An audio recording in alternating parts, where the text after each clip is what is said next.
আজকে আমরা যে সংকটের মুখোমুখি, একটা হলো বহির্বিশ্বের সৃষ্ট সংকট, যার ভয়াবহ প্রভাব আমাদের উপর পড়ছে এবং পড়বে।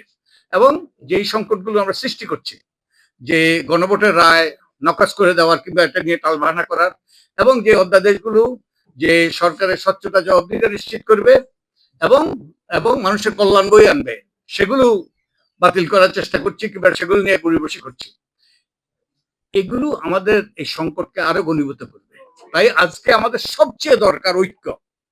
যে ঐক্যের মাধ্যমে, তোমাদের এই সকলের ঐক্যের মাধ্যমে, আমাদের এই তরুণদের নেতৃত্বে যে ঐক্য গড়ে উঠেছিল, সেই ঐক্যের মাধ্যমে আমরা স্বৈরাচারী ব্যবস্থার পতন ঘটিয়েছিলাম।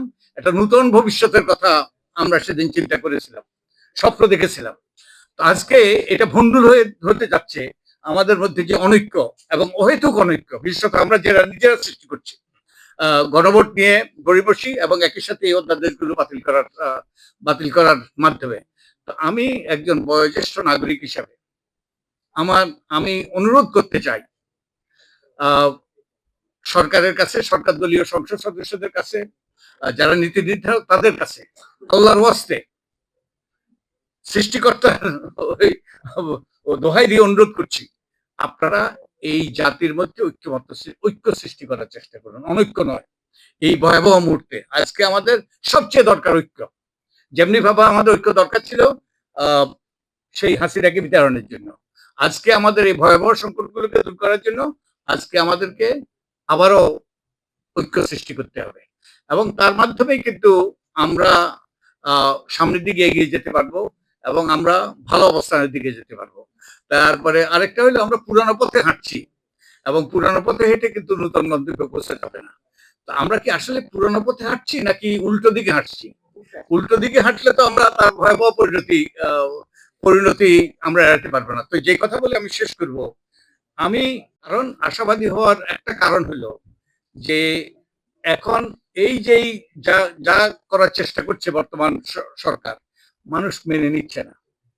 মানুষ সোচ্চার প্রতিবাদ করছে, আমাদের তরুণরা প্রতিবাদ করছে, আপনারা প্রতিবাদ করছেন, অন্যরা সবাই প্রতিবাদ করছে।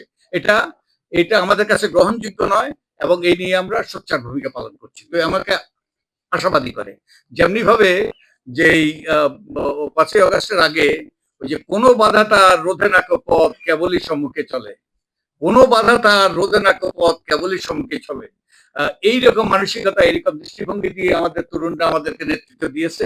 আমরা তাদের পাশে ছিলাম, তাদের সাথে ছিলাম। আমরা মঞ্জুল মকসুদে পৌঁছেছি, সাফল্যে পৌঁছেছি।